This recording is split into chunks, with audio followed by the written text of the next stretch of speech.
Thanks for tuning in to the Loser Kid Pinball Podcast. We are on episode 118. I am Josh Roop. With me, my co-captain, as always, Scott Larson.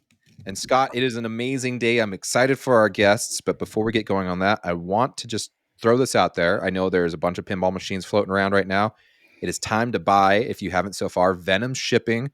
This game is exploding on media right now. If you haven't checked out these videos, they're amazing. Also, Zach can get you any other game you want. If you don't want just Stern, you can get Galactic Tank Force. You can get all those Pulp Fictions coming out here soon. I mean, if you haven't got your hands on these games, it is now time to. You can even trade in and trade up with Zach, and he is also selling used games and shipping them nationwide. So go check out his supply. Scott, Who do we got with us today? Well, Zach also is on the hunt for me too, because I have a friend who's looking for a Black Knight Sword of Rage Pro. So if you guys have any hookups, looking for home use only, but shoot me a text. I'd be interested. Okay, so we have Meredith and Austin Bragg, and just in case you don't know who they are the people who brought you Pinball the movie. And so this is actually it's great because it's such a niche thing. And ironically, I work in a hospital, and one of the surgeons came up to me the other day. And he's like, I was flying to Hawaii and I saw a show on Delta, and it was about pinball, and I thought of you. And I'm like, yeah, that's our friends did that show, and it's a great show. So we want to welcome Meredith and Austin Bragg, and I want to know how this all came about. So first off, introduce yourselves. Tell us how you got into movies, how you got into your day jobs, and then let's transition to figuring out. This is such a niche topic that everybody in pinball knows about, but outside of pinball, very few people know about it. Yeah, so I'm Meredith Bragg. I'm Austin Bragg. Let's see. We grew up as comedy nerds, so watched a lot of sketch comedy when we were kids. This would be 90s, early 2000s. So, obviously SNL, but Kids in the Hall, The State, Mr. Show, a lot of British comedy, Monty Python, and the like. Yes. And we just really liked it. And so when Austin was in college, he put on a sketch show. Much to the chagrin of my professors. Yeah, they had a little black box theater called Theater 2 at James Madison University, which is where we went. And typically students would put on Ibsen or, Homeless Hamlet, something like that. And Austin put on the Big Honkin' Sketch Show, and it went very well and sold out. And how many? You had like 4, I think. We had 4 different shows in the black box and a couple of others scattered around campus. Yeah. So part of that, there was a movie theater on campus, and we created trailers to go in front of the movie theater. So I was working at a public access station. I had already graduated. I was working at ABC Radio, but also a public access station at the same time. And they gave us access to equipment. And so we made short little trailers to show before the movie to help advertise the film. And I think that's when we sort of fell in love with it, the form. When he graduated, Austin took over my job at the public access station. So we continued to have access, get a key, and so we could get in the middle of the night and play with their equipment. And we made a number of shows, sort of shorts, and we made a documentary about Star Wars. And it was about that time that Austin found Channel 101, which maybe you can explain that, Austin. Yeah, Channel 101 was created by Dan Harmon and Rob Schraub out in LA. And then one popped up in New York out of the Upright Citizens Brigade Theater. The idea is that people were getting access to equipment. It was becoming cheaper and easier for people to make things on their own. So what they did was they created Channel 101, and the idea was people created 5-minute television shows, and then they screened them in front of an audience. A live audience, and the audience then voted on their top 5. And the top 5 shows were supposed to come back a month later with a new episode of that show. And they would be pitted against, the 5 returning shows and 5 new pilots every month. And so we had a couple of different shows that we did there. That was sort of our filmmaking school. Was creating one series in particular, went on for a couple of years. called The Defenders of Stan, and it got the attention of Warner Brothers. Warner Brothers saw it, and they brought us in to talk and bought the pilot, and we shopped it around town. It never went anywhere, but that was our first inclination that, oh, maybe we can do this, and it's not just for all of our friends to have a good time. That's awesome. Yeah, and so as far as pinball, we had a short film that was to premiere at Tribeca in 2020 called A Piece of Cake, which is about the difficulty in finding those little silver confectionery balls called dragées. You'll see them on like Christmas cookies and wedding cakes. Sure. The difficulty of finding those in California. They are effectively illegal. Seriously? And yes. Yeah, And so if you ever get a canister, you'll see it says not for sale in California. Okay, Yeah. that's new to me. So confectionery balls are illegal in California, but Only certain kinds, only the silver kind, the silver reflective confectionery balls. I believe the gold ones are also anything that has They metal. might be. Any sort of small that amount is of metal. okay. It's just like, so have you guys gone to Disneyland in the last 10 years?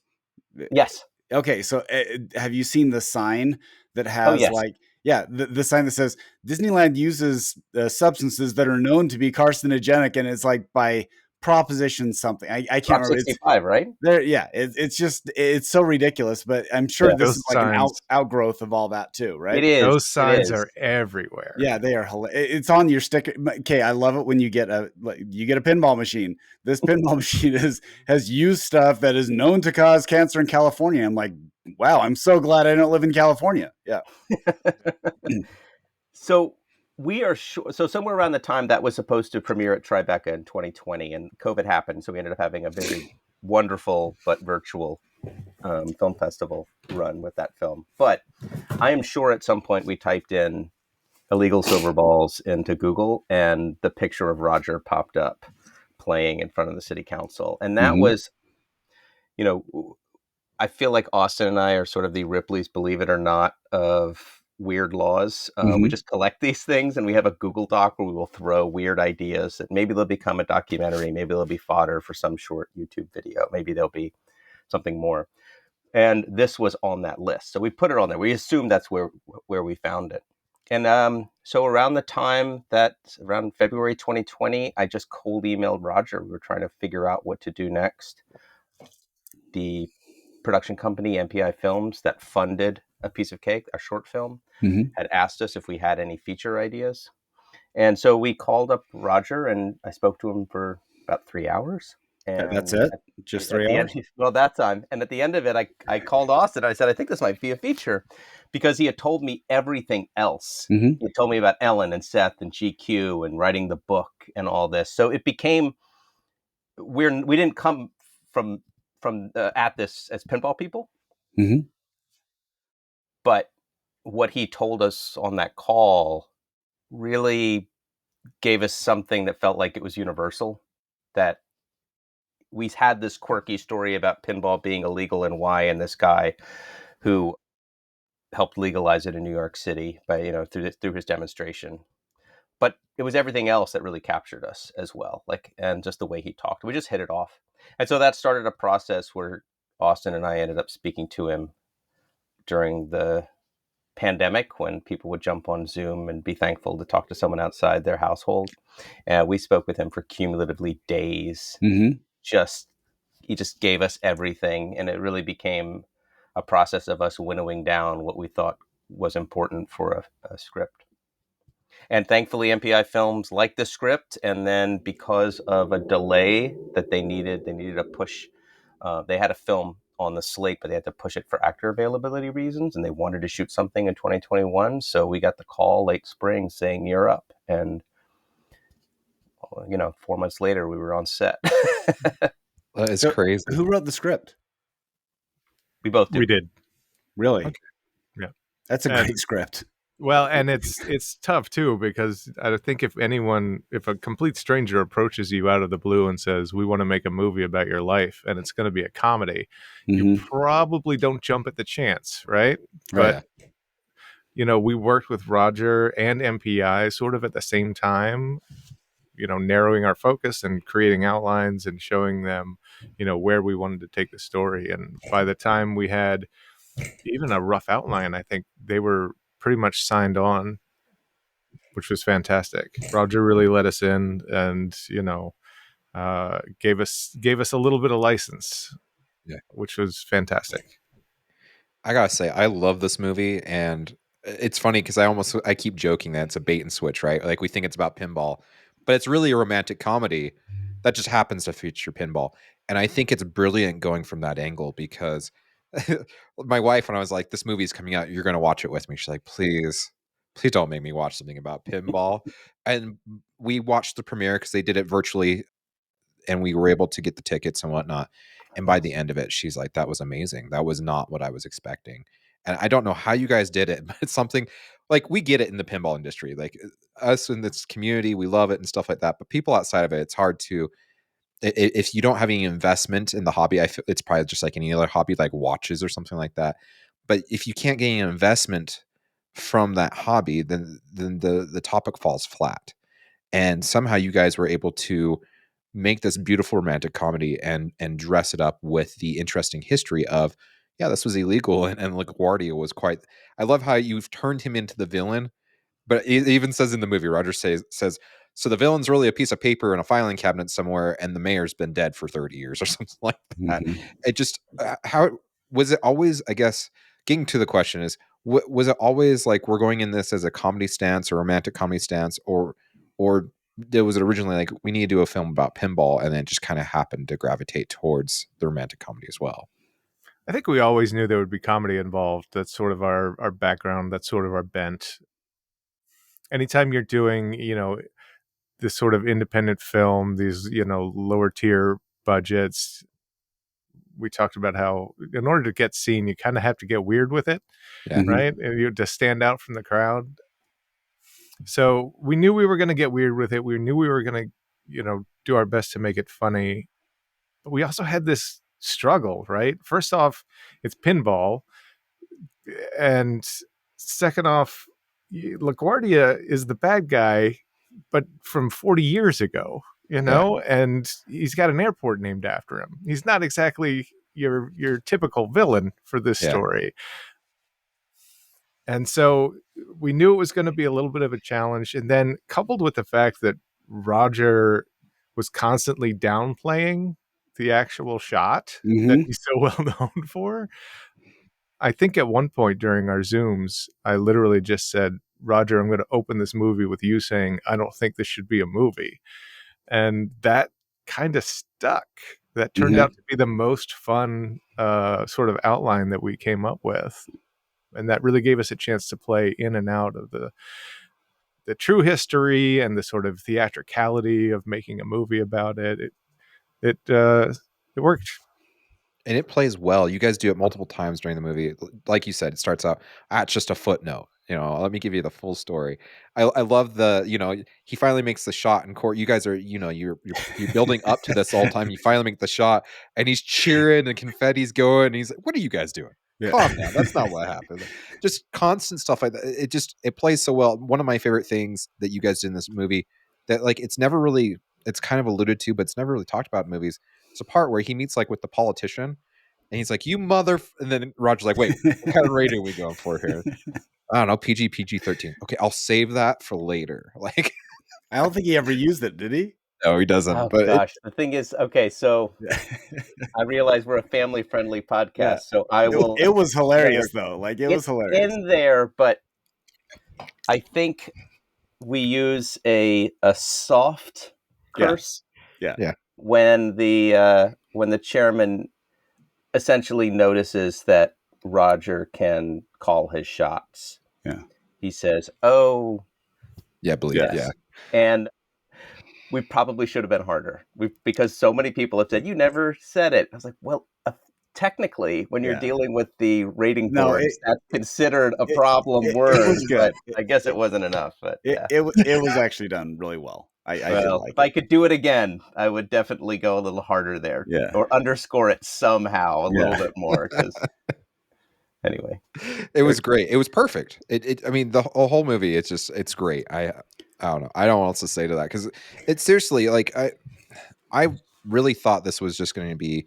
We've seen plenty of pinball documentaries and whatnot, and this is something entirely different. Like, even let me bring up another point too. I just love to. It starts out, you know, it was the summer of '71.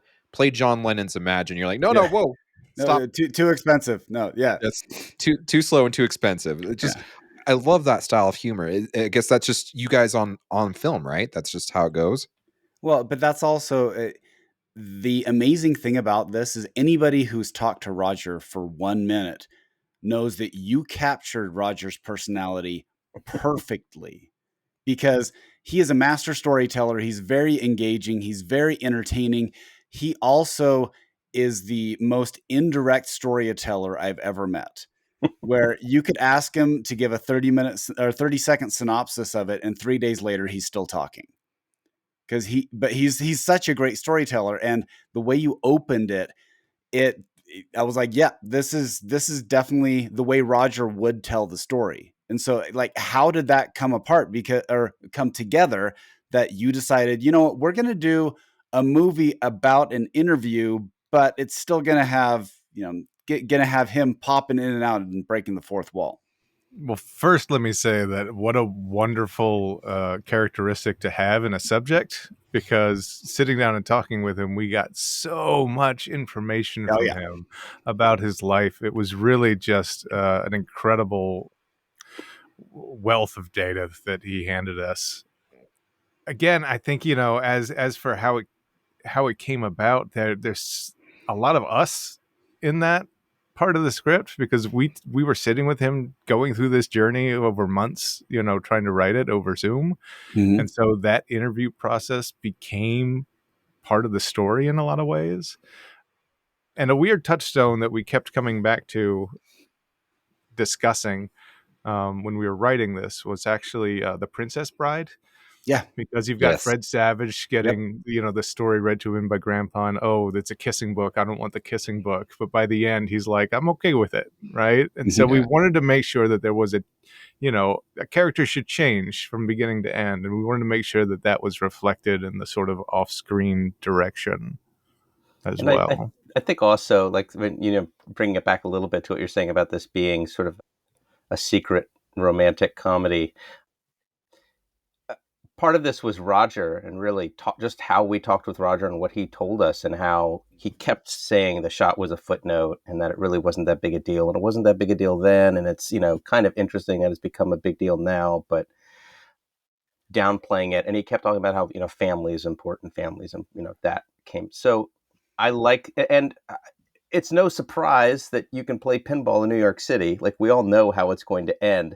So allowing us to delve into that side of it gave at least maybe some question in the audience's mind about what was going to happen and which way it was going to go, because we all knew he was going to make the shot. I mean, we literally say it at the Right. top.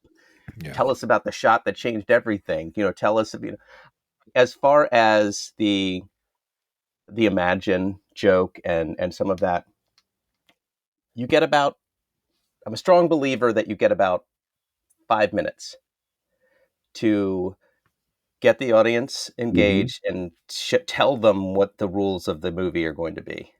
So we had to fit a lot of that in. We had to fit in the fact that there was going to be an older version of Roger telling a story in which he will appear and change the circumstances and not always be happy with the choices that the movie makers are making, but also the movie makers are going to have to make allowances for him as well. It's a push and pull. And so we really wanted that. And so that was just a really quick way of letting people know, sort of, I think all that happens in the first 45 seconds or so. Yeah. That we're very quickly establishing what the game is going to be for the whole film. And that was just a fun one that I think Austin came up with, and I loved it. Okay, I do want to know who came up with the line, because I laughed out loud when I heard this, where he said, everything happens for a reason. Sometimes the reason is you're an idiot.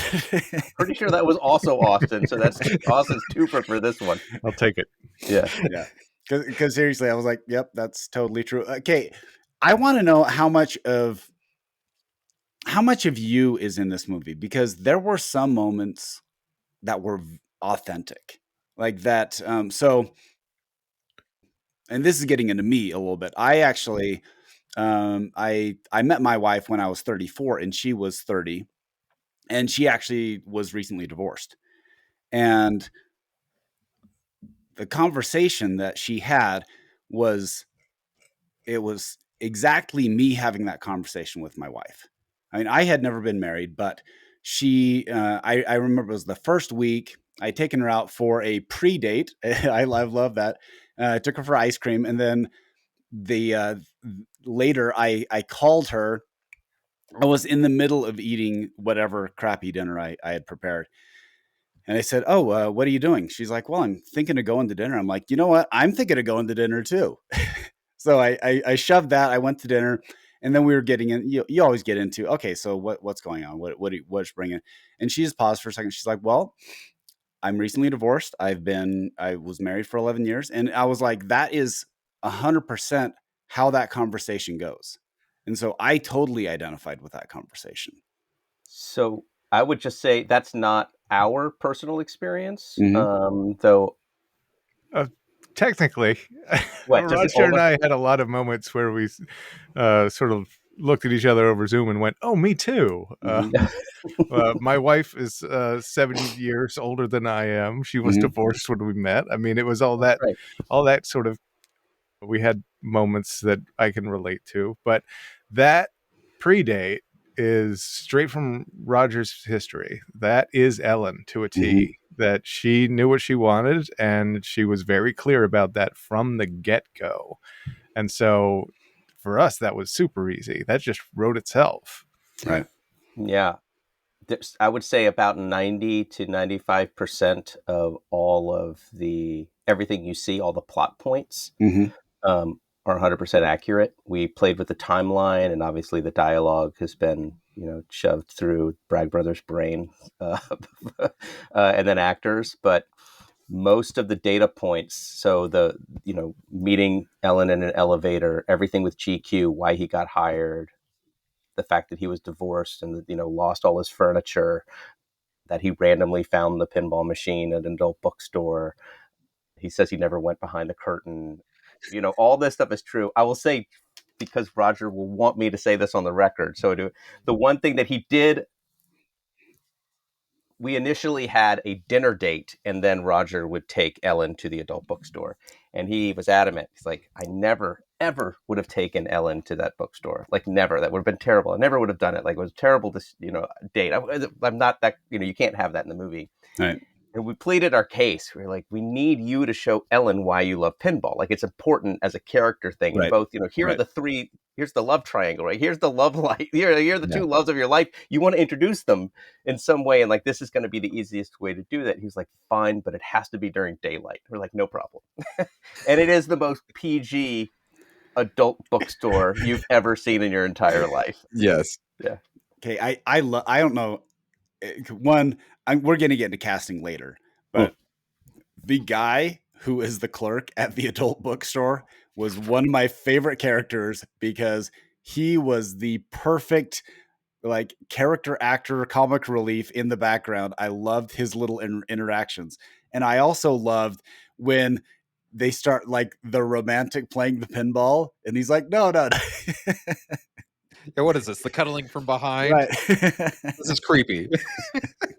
Yeah. Connor Ratliff is the adult bookstore clerk. Yeah. And we have so many great character and so many great actors that we just completely underutilized because and he was one of them. Yeah. He is so amazingly funny and gifted. And if anyone is interested, he was actually just finished a podcast called Dead Eyes, which I highly recommend Okay. anyone, where he recounts his story and then talks to a number of people associated with it about how Tom Hanks fired him from Band of Brothers because he said he had dead eyes. And it all culminates. I mean, at this point, it's all on the records. I don't think it's going to spoil that. It all culminates in the end of season 3. They did 3 episodes where he actually sits down with Tom Hanks. And it's amazing. It's a great, great podcast listen. I'll have to listen to that. Okay, I have to say, it's been a year since you guys originally shown this movie to the public. Since then, you guys have received multiple awards, and it's had an amazing amount of praise. It holds a 95% Rotten Tomatoes score and has been voted one of the top 3 must-see independent films of the year. Did you think he'd be receiving this much praise for this movie? And I guess, what was your goal starting the movie, and did you achieve that goal by the end of it? I mean, clearly, no, never. This is a Bragg family trait, I'm afraid, that we will always see the flaws and we'll always be very hard on ourselves. So we never imagined this level of success that it's garnered. I don't know. As far as we keep saying that, as you know, our sort of goal for it was always, we just don't want to get kicked out of the filmmaking club, right? We just want to be able to do another one after this. Yeah. We want to be able to keep making bigger and better things. And hopefully, so far, it seems like we're in the clear on that front. I would say so. I think Funny. you guys have achieved much higher than Yeah, and there are all sorts of little, other goals as well. Like one of our biggest goals was to get the pinball right, right? Because Rogers told us specifically, he said, "Look, guys, I want the movie to be good. I do, but the pinball has to be right because otherwise, people are coming for him, right?" So we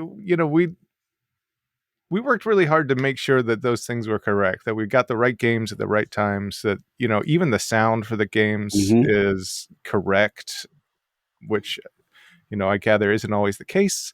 Yeah. There was a lot of effort put into that. And can I just say, we had such an amazing experience with the sort of wide pinball community. They really came together, and obviously Roger was sort of rallying the troops, but so many people donating games for the production, just incredible. Loading machines from storage or from their basement onto their trucks and driving hours to set. It was really humbling, the outpouring of support. Well, we saw it on our end a little bit because we're in a group chat with Josh and Zach Sharpe, and there would be questions of like, we need pictures of this pinball machine, we can't find them, we need some sounds from it, and it was amazing to see that kind of length you guys are going to make sure that I'm history taking was credit correct. for one of those because I'm taking credit because Josh asked, "Does anyone have Eldorado tilting?" And I said, "Yes, I have a friend who has an Eldorado." And I had him send me the video, and I sent it to you guys. Amazing. I remember that because was this before production started? Yeah, it was early, I think. And he's like, I need to see Eldorado tilting. And I'm like, okay, well, I know a friend with an Eldorado. It's not very common, but yeah. Great. That was great. Yeah, we were trying to figure out what it actually looked like. So we could set up a shot and sort of before we, so while we actually stepped on set and everyone standing around looking at us, we knew what we wanted to do. Right. So we needed to see what it looked like when you tilted that thing. That's great. And we got to say, thank God that Roger was, signed on as executive producer and was there because he really showed us a lot. And we had a great pinball tech, Eddie Kramer, who was there, and they kept things working. They got machines, and even if they weren't working, sometimes we had them look like they were working. Sure. And then Roger, on a few occasions, we had something fall through, and we very quickly needed to get a machine on set for the next day, and he made it happen. It was magic. I don't think you can find one person in the pinball industry that does not have a positive experience with Roger. Yeah, I believe it. Universally liked. So that's amazing. A couple points that I wanted to bring up, that it didn't feel very heavy-handed, but it nailed what was needed in that moment. And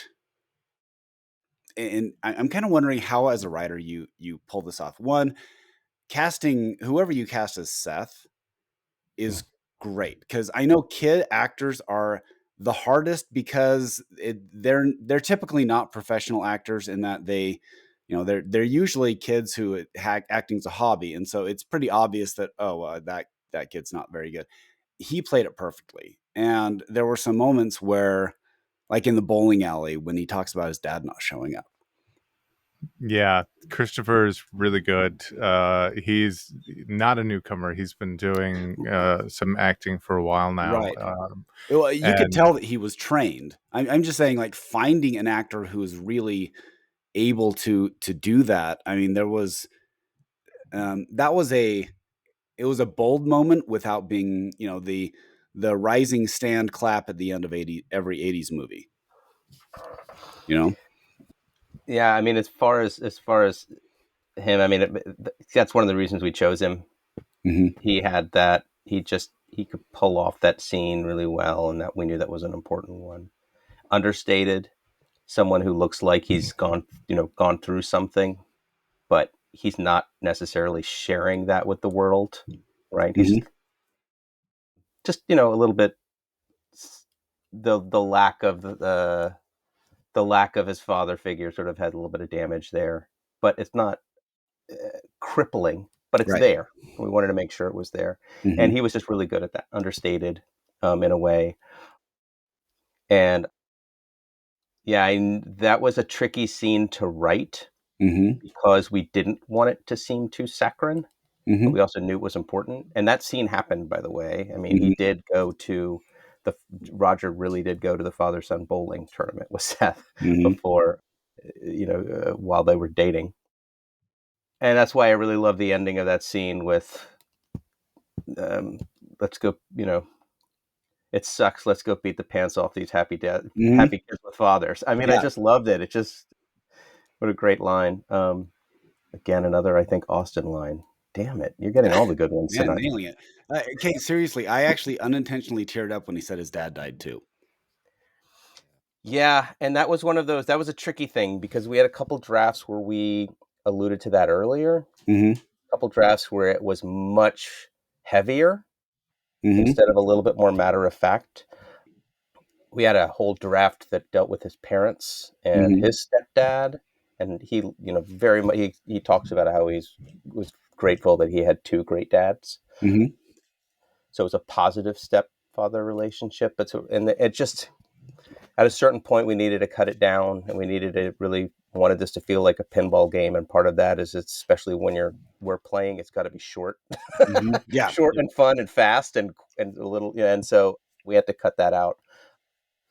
So yeah, that was a tricky thing. We knew we wanted to include it. We knew it actually, you can read a lot more into the story, I think, Mm-hmm. once you know, like, Roger's backstory with his father and his stepfather. But yeah, that was a tricky scene, and I think I'm really happy with it, actually. Especially, we did not have a lot of time in that bowling alley that day, Mm-hmm. so we were racing around, and there's a little bit of post movie magic in that as well. But I was happy with it. Man, you should have. It took us forever just to bowl a strike. Oh, I remember that. And everyone wanted turns bowling a strike. They're yeah. like, I'll do it. I'll do it. And of course, because we also had a camera in the way, like, it was Sure. not easy. It was not Yeah. so it was kind of fun. So I have to know, you guys, you got the initial interviews, and there was a ton of interviews there. I assume you cut a lot from what Roger originally did. But did those initial interviews actually shape the direction of the movie and the meta style of the older Mr. Sharpe being interviewed? At some point that happened. I don't know when. The way that we write is maybe inefficient in the long run, or in the short run, but I think it helps us in the long run, where we will actually do a lot of discussion. So we'll get together and we'll talk and we'll whiteboard things, and I'll do all that. And then we'll go in our separate corners, in our separate offices, and we'll each write outlines. Sort of, here's one direction. And sometimes we'll write multiple outlines, especially early on in the process. We may say, by Friday, come with 3 different one-page outlines of how the story could go. Mm-hmm. And then we get together and we discuss what the pros and cons of each. And eventually we winnow it down to one outline. And then we do the same thing for larger treatments and do the same thing for scripts. But I think Austin was the first one to come up with the older Mr. Sharpe being interviewed, and the ability, it gave us a lot of freedom. Mm-hmm. It added, Austin said, a little bit of weird to what could otherwise have been a very standard biopic. Mm-hmm. And we had spent so much time with Roger over Zoom at that point, and really, grew very fond of him in our chats, that Mm-hmm. it was nice to represent that on screen. And you guys hit him spot on. Yeah. I mean, holy crap. My wife thought it was him. Mm. My wife, I was like, yeah, they nailed the actor to play Roger. She's like, oh, that's not him. Well, Dennis was actually on Roger's short list when we came down to casting. He was the one who first suggested Dennis. And oh man, what a difficult role that is, because most of the time he's on camera, no one's paying attention to him. No or one's reacting interacting to with him him. Yeah. or looking. It's a hard thing to do for an actor. And then on the flip side, when he is interacting with someone, it's me off screen, right? That's no fun for anybody. So hats off to Dennis. It was really great having him there. And it's been really fun, the number of people who have conflated the two. We've had folks at festivals say, wow, that Roger's had such an incredible life. Did you know that he was on Better Call Saul? Yeah. So that's been a lot of fun. It's a full life. Yeah. Yeah. He's already completed the main quest. He's just doing all the side quests he can now in life. Exactly. Yeah. Yeah. Well, I love the humor too of, like, there's a part where at the very beginning where older Sharpe is next to younger Sharpe playing pinball, and you have some guy just run in like a milk crate or something like that and put it down, and he steps up and he's like, there we go. Now it's like looking in the mirror. Just, it's humor that you don't expect from a movie. And I've got to say, like I said, I know that this is independent, and you guys, I don't know what your budget was, but it astounds me watching this movie. I could have anyone watch this movie and they think it is a high quality, like big studio made movie. Like, look at, what was that, Flaming Hot. It's a similar style of what you guys did with Pinball, The Man Who Saved the Game, but that was done by like Disney or something like that. And I feel like your guys is on par or above what they did. And so you guys have really accomplished something really great with the limited resources that you had. Well, all credit to the production team. I mean, we had some great people working on this show, and there are going to be limitations anytime you're in this sort of low budget range. And the fact that people were signing up and willing to do that and willing to come play was really good. Like, having a fun movie is helpful in a lot of ways. Like, having something that's fun to work on, that will sway people from going, I don't want to do that depressing, gritty the drug addict show with where they die at the end. Yeah. Even if we're going to be scraping, for every dime over here, this one's going to be a lot more fun. And we had a very fun set. We really did. We kept saying we're making a movie about pinball. If we're not having fun, we're doing it wrong. And I think part of the fun of the set is by the end of it, we had about 30 pinball machines. And whenever we would call for lunch, or we had to turn something around and there was a break, you would just hear them all firing up, and all the actors and crew and Roger and Eddie and other would just be playing. It was great. Yeah. It was fun. So was that kind of the crew, or was that just extras at the end of the film where you're kind of wrapping it up? You're all in that room of pinball machines. You're watching Zach and Josh play pinball. Was that part of the crew, or was that mostly just extras? Oh, those were background actors. Yeah. Okay. In that end, yes. And I mean, it would have been great to get Josh and Zach, but I think we were in the middle of COVID. We shot this during COVID. Yeah. We were basically in a bubble at that point. Yeah, but man, I wish, I know that some people, like, we chose out of the actors we had the ones that we thought were the best, but and I know we sometimes we said we got the pinball right. That's perfect. we didn't get Josh and Zach right. Okay, so So guilty admission, we were texting Josh this morning. Okay. And I messaged and I said, I love that you look like a bouncer from the Bronx. He looks like a linebacker who's about to take you out, which is funny because if you meet Josh is he's not that guy, but it's hilarious. We had a limited number of background actors that had cleared COVID and could step in and do it. So, but yeah, that was we didn't do him dirty on purpose. I promise. He also mentioned that he loved that the adult bookstore was the first on the planet with a satellite dish.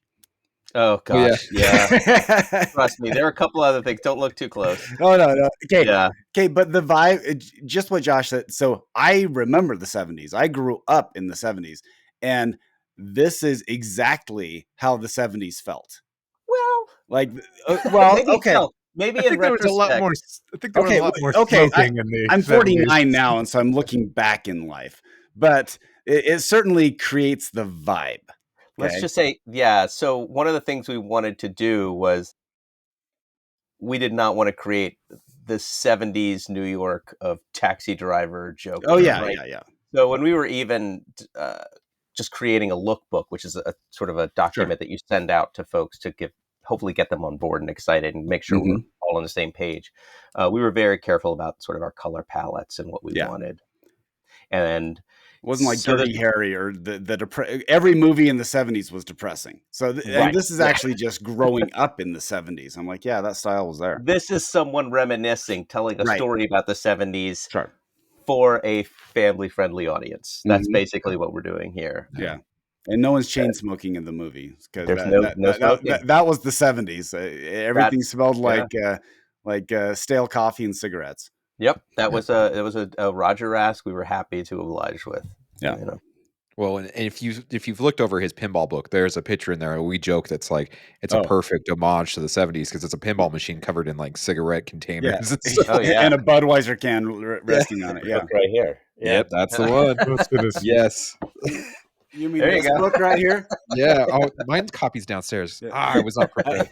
I will say at the end of the movie, my wife. So I was watching it again with my wife last night, and she turned to me and she's like, "So did they cut all those interviews in the book?" And I said, "Yeah, actually, that's a good question because I saw there was text in there." So that was one thing I confirmed with Josh this morning. I said, "So did they cut a lot of those interviews?" He's like, "Yeah, we probably still have them." So I pled with Josh to release the 2.0 version because I want to read all those interviews. I do too. We were given, he still had some cassette tapes and I don't know if it was Josh or Zach digitized them, but they were sent our way. Josh, yeah.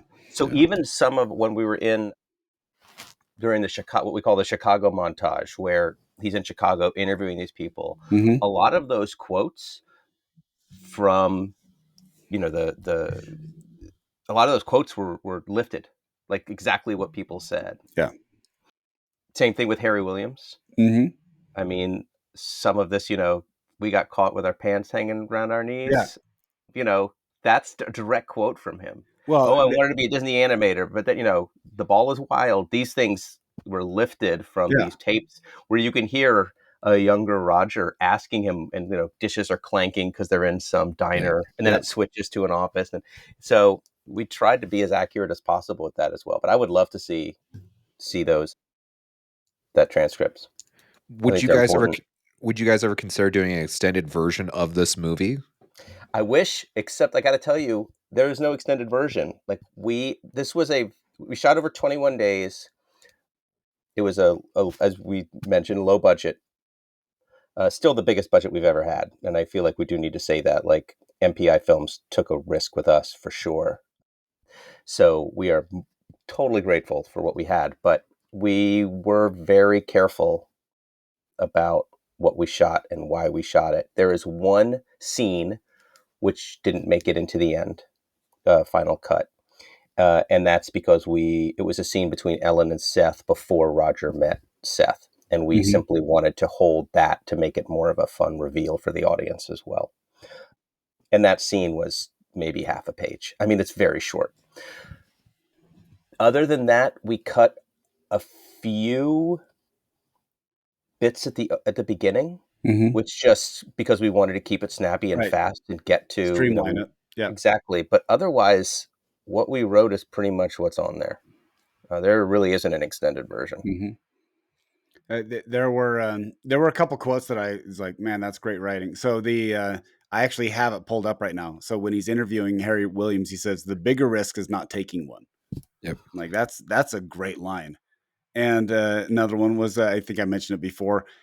Everything's on the playfield for a reason. Like there, just things like that. I'm like, that's actually those are stuff that you could see on a bumper sticker. You're like that's a really good like snapshot of life.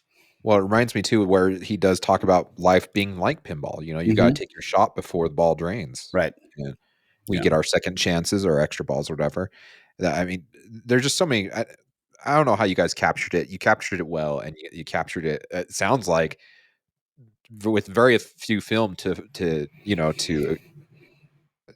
expand on top of that. But you guys did a great job. How many days? How many days did it take to shoot? Because I know this was during COVID, so you were limited. Yeah, we shot for 21 days in the Hudson Valley, New York region. Typically, how long do you get? If it wasn't COVID, how long do you get to film? Yeah. Us, 21 days. Okay. It's Clint Eastwood style. It's very okay. We got it. I mean, this is our sort of featured debut. We don't have a lot of data points to really go off of, but Good point. 21 days sounds right. I know, obviously, if you're shooting something for the Marvel universe, then you get you have a lot more CGI too. Yeah, and time to go back and do reshoots or do test screenings with audiences and tweak things after the fact. Yeah, that didn't happen for us. We had 21 days to shoot, 10 weeks of post. The first time we saw it all put together was at the premiere. Wow. That's impressive. Okay. That might have been a little nerve-wracking though, right? Sure. Yeah. I mean, the first few festivals were, I think. Are you going to do a follow-up on Roger's book? Like so the next movie you release is on the next book Roger published. Are you familiar with it? Book? Huh? How to tan without frying? Is that how to get a great tan without frying. How to get a great it's a riveting read. It's 39 pages, including footnotes. Yeah, what's that one going for on eBay? Oh, I don't know. I bought this 10 years ago. $5, I think. I think it's great. Yeah, that would be fantastic. I wanted to put a tanning joke in there, and I think we kept trying, and we never could make it land. But it seemed like too much of an in joke for people. Right. But yeah. Right. No, exactly. You don't want to wink too much at the audience. Yeah. See what I did? Yeah. We did hide Tommy in the background of the marquee, the movie marquee. Oh, did you? Oh, yeah. Okay. I guess I didn't see that. Yeah. You saw the satellite dish, but you didn't see. Okay, I didn't see the satellite dish. I didn't at all. That was something Josh Sharpe asked. I was like, anything we should ask? Ask about the satellite dish? Wow. Yeah. You know what? I did do Josh dirty. Yeah.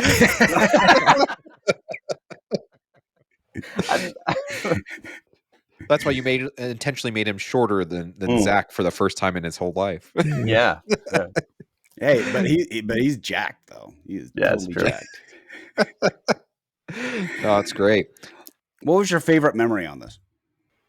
There was the end of the first week. So we'd just really gotten our sea legs under us for production. Things were starting to really groove. The first couple of days are always a little, you're trying to feel everyone out and see how the crew is working. And we were shooting the shot. We were shooting that scene, and we were in, we had to use our resources wisely. And we definitely spent some money to be in that hall that we shot. Is it the actual hall? No. It's in Newburgh. Okay. It's actually an old bank. That's now a museum. So we were in there, and all these extras with the 70s clothes, and a lot of the characters were there for that scene. It was just And there was, for the first time in my career, there was a crane. We had a crane. Mm. And we were sitting behind the monitors. Things were going well. People were having fun. I just remember thinking, wow, this is great. Like I did not expect to be here. If you had asked me 10 years ago, no, this is great. And then we shoot the what we call the Hollywood version of the shot Mm-hmm. from that That camera was up great. above. I loved it. I love that you did that. People went, it was the funniest thing. I mean, it was so amazing. It was just gold. We loved it. And I think we shot it twice, but both times were just it was so fantastic, so fun. So that was probably my highlight. That's one of them for sure. I mean, there's plenty of memories on set that were just incredible, but I keep coming back to the community, the pinball community, and specifically, we've had all of these festivals and screenings and fun things that we've done, and everywhere we go, it seems there's always an after party at a pinball arcade somewhere. And it's just been so much fun, talking with everybody and meeting everyone, and the reception has been really welcoming and really fantastic. It's just, again, it's been very humbling, and we're very appreciative. And I'll just also say, like, the cast we got together. Oh, the cast was great. So good. There was nobody that stuck out. Everyone's like, yep, that's that person. And just great people. Like, they're just really good, decent, professional human beings, and really fun to be around when the cameras weren't rolling, and just lovely. Like we hats off to Lindsay Weissmuller, who was our casting director, who really helped put amazing people in front of us, and we couldn't believe our luck. Okay, I do have a question, and we can cut this if you want. The mustache is comically thin. It looks a little bit like Ned Flanders, but with like it was like a comb over version of a mustache. It varies over time. Okay. And here's the thing. You go back and you look at that shot of Roger from the set, from 76. It's nuts. Yeah. That mustache is crazy. Yeah, that mustache looks like it has furry creatures growing in it. Yeah. It needed to be a little insane. And we knew that right out of the gate. Yeah. We couldn't ask Mike to grow one on that short notice. No one can grow one, much less, with a couple of weeks' time. Yeah. Add to that,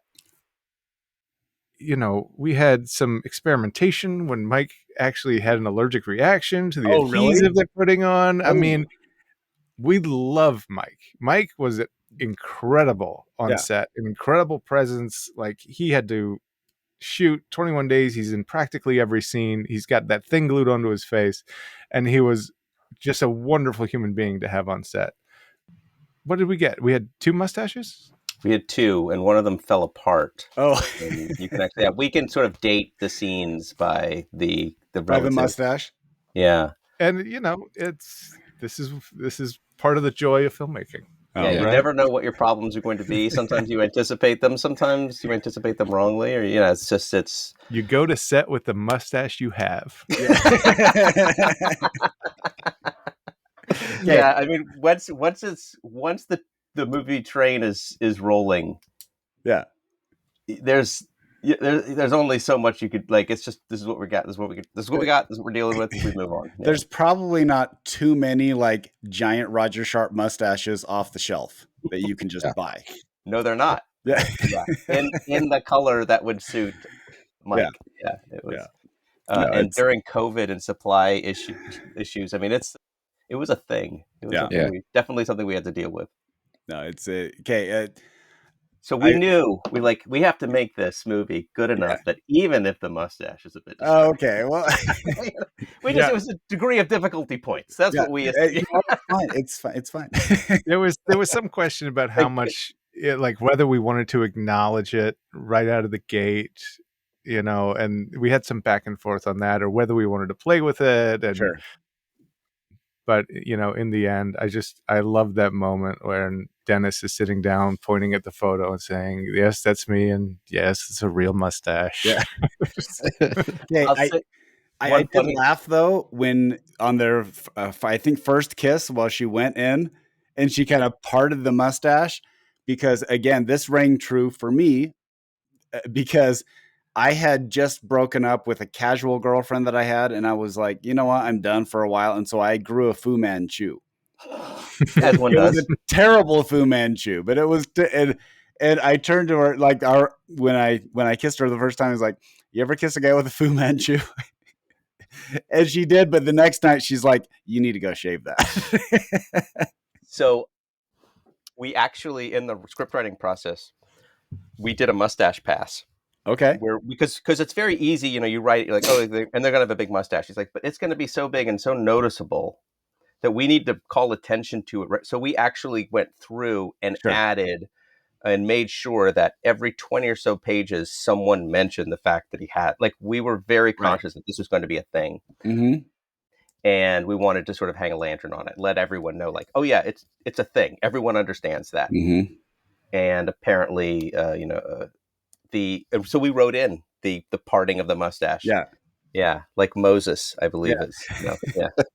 I love it when they were talking about shape. No, it's like testosterone on your face. Yeah. That was Meredith. Yes. Yes, you got one. You got one. Like a testosterone flag. Yeah. I literally laughed out loud at that moment. I'm like, that is perfect.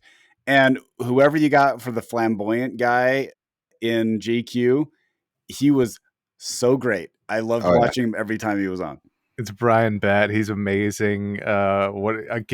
Such a fun set, such a good group, but he was clearly having a ball. Yeah.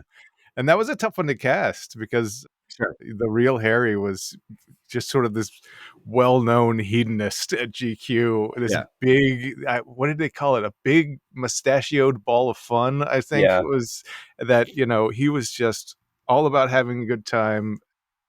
And I think Brian really nailed it. And Brian, if you don't know, Brian was in Mad Men, where he played sort of a closeted art director. And I have seen a couple people online talk about that, in the Brian Batt universe, it's the same. This is him, which I love. He's fantastic. Yeah, no, it's the most successful actors play some version of themselves, and that's and so that's why you see, like, when you think about Marvel, I'm like, well, there is only one person who could have played Tony Stark, and that was Robert Downey Jr. Because that's basically a version of himself. Yeah, and so whatever, it's everybody in the show seems to be playing an idealized version of themselves, which I think is great.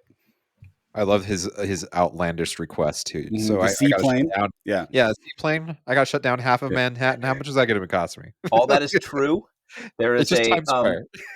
That is 100% true. There's a great article if you're interested called like something about the gay GQs from GQ called like GQ Gay 70s. Sure, and it talks about those two, and sort of the push and pull between them, and how Harry would just constantly keep asking for seaplanes, and they would travel to, weird islands just to take a photo.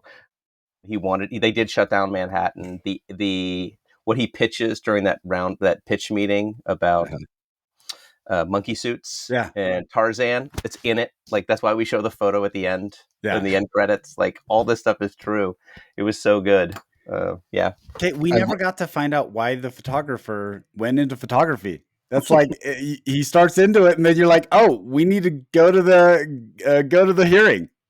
Yeah, Roger's like, well, there is a story there, and the story is because the real James Hamilton, who was also on set a couple times and made some cameos, he told a story in an interview that we read, and then we chatted with him over Zoom at one point, that he decided, he picked up a camera and he went to a music festival in Texas and started taking pictures, and it was from those pictures that he ended up selling them to Crawdaddy and then working at the Village Voice. Like, he wanted to learn how to take photos, so he just went and started doing it, and by doing it, like one day he just realized that he was a professional photographer. But it was just him hitchhiking down to Texas. I think he hitchhiked, if I remember correctly. Wait, It's a good story, but which seems very similar to Roger finding, like, it's not like he went out. The crazy thing when we talked to Roger is that it's not like he said, "Oh yeah, I'm the pinball guy and that's my path." He kind of stumbled onto it, and he still worked at GQ when he was designing games on the side. Yeah. Like he was being a consultant, and so he kind of, like, I don't know, evolved into the pinball guy, and ended up doing all the licensing too, which is, again, that's brilliant to even bring it up in Imagine, because it's like everybody knows. Well, there was a Led Zeppelin pinball machine. They didn't do Stairway to Heaven because licensing was so expensive for that song. I mean, Yeah. there are things that you think about that he didn't know at the beginning. And it's unusual to see, actually, it's unusual to see an uncertain Roger, because that person doesn't exist Yeah. in today's Roger. Yeah. Like he is the most sure guy, confident guy, and just like, no, this is how it's supposed to be. Yeah. But it was fun to see him becoming that guy. yeah, he did give us some insights into sort of how he saw himself back then. Mm-hmm. And again, great for filmmakers who are trying to write a story arc. Mm-hmm. Not all of them were positive. He talked about how, he really just wanted a pinball machine. That was Mm-hmm. it. He wanted to play pinball. He wanted one. As soon as he got one in his apartment, he was like, Mm-hmm. I'm good. Right. I love how he turned them down. In the movie, anyway, he turned them down twice. He's like, yeah, I'm not doing that. I got my Yeah. machine. I'm good. Yeah, I'm good. And I think there's a little bit of a poetic license there. Sure. But it is interesting to see that you would expect that they would call, and he's like, oh yeah, I'm totally in. And so I was surprised when he's like, you know what? That's not my thing. I'm not your guy. See ya. Yeah. So and of course there's poetic license. It's a movie, right? But he would talk about how he used to speak in headlines. Mm-hmm. It's only now later that he speaks in paragraphs. Yeah. He doesn't speak in paragraphs. He speaks in the encyclopedias. Talked about how he was bouncing around, and he wasn't, definitely in contrast to Ellen, who definitely knew what she wanted. Yeah. Roger sort of knew what he wanted. He wanted to write books, next great American novel, that sort of thing. Mm-hmm. But he wasn't quite sure, and he was sort of bouncing around. He was just a little, and so that's great. That's catnip for screenwriters, because it allows us to tell a story of someone who, changes and becomes who everyone knows now. So that was great. Right. Well, I think you guys did great at juxtaposing that too. There's a moment where the congressman has said, like, it's not Hemingway, and you're like, well, they're both banned. Yeah, pinball they're both and banned. That was a great transition. I wish I were that clever. There's a lot of great juxtapositions to mainstream pop culture that go so well with the story that you guys had done, and I'm glad that you guys took those moments as well. I guess the only other question I have is, can you give us kind of some insight to what the future holds for the Bragg Brothers? Can you? Yeah. Because I would love to find out. I mean, as we're having this conversation, most of the entertainment industry is shut down by two different strikes. Ironic that we're going through another shutdown, right? And so we're, we've had a very good festival run. We've talked to a lot of great people. We've had some fun conversations, but there's nothing that's moving forward at the moment. So we're sort of, trying to stockpile what we can on our end, so that when things open back up, we're ready to move. I think the Tan movie is really up there. We'll put it on our short list. Yeah, there you go. Idea board. No, Well, it's great. awesome. We do have we have our own version of hats. We'd love to give you one. There's lots of different options. I'm wearing one. I'm wearing the 2.0 version. We have the 1.0 is no longer available, but we have 2.0 and 3.0. Stinking COVID. We'd love to. Yeah, I know, dumb COVID. So we'd love to get you that. And if anybody has ideas or wants to reach out to you, how'd they get a hold of you? The Bragg Brothers at gmail.com. Yeah, perfect. We're not hiding. We're there. Awesome. Very much. We would love to thank you guys so much for coming on. I know that you're busy. You're trying to do so many things, and we're a small podcast. We just love that you were able to take time out and talk about your movie, because it really, I was so excited to talk to you guys because Well- it's just not. It was so well done, and it hit all the touch points in my life, and I'm like, I totally will watch this movie again and again. Well, I got to say, and I know we've mentioned it off mic before, but I'll just say it on mic now. I am 100% sure that I listened to your Roger Sharpe interview. Now, whether I did it before I called him as part of my research before, so that I would sort of have a pretty good grounding of what I was getting myself into when I initially reached out to him, or just thereafter. But it was part of our research process, was listening to these podcasts, and you had some really, really nice deep dive into Roger that helped us. So thank you. You're welcome. It shocked me when you told me that we were communicating through email. I was like, it's just funny because we did that. It's just like, we know Roger likes to talk, and we had nothing to talk about. Everything was shut down. Yeah, COVID so hit. We're like, okay, so what are we gonna do? And we're like, well, we haven't found anybody who's really discussed more in depth. We know the shot story, but we don't know the background of the shot, and that's pretty much how that pitched to Josh when I was talking to him. And I was like, how about we do this? Yeah. Well, if you need us to interview anyone else, wink, wink, for maybe a movie potential, we can do it for you. It might be out of the blue and random. Yeah. Email is always open. If you, we'd love. We have a Google Doc full of these weird embryonic ideas that, start off as just a quirky photo of someone with an amazing mustache playing in front of growling city council members, congressman. All right. And then all of a sudden, it's funny what actually turns out to work. Yeah. So I'm always open. I love that stuff. The truth is stranger than fiction. Yeah. All right, listeners, if you want to get a hold of us, we are loserkidpinballpodcast@gmail.com. You can get a hold of us there or on all of our socials, which is @loserkidpinball / whether it be Facebook or Twitter or Instagram. We're all on all those sites. YouTube, also subscribe and whatnot. If you want some swag, we do have, I'm wearing the Triple Drain Hydra shirt right now. You can get that through silverballswag.com. That is Triple Drain stuff, but we are there as well. We have got whatever your heart's desires. I think we're actually sold out on all the fabric. We got all bought out. It's pretty crazy. Oh, we need to get more. A lot of women out there making dresses out of pinball stuff. So that's really cool. I'm so excited to see that. Hopefully we'll see you at Expo. And if you haven't reached out, I will be at Expo. Scott will sadly not be there, but we'll have some fun. So anything else for us, Scott?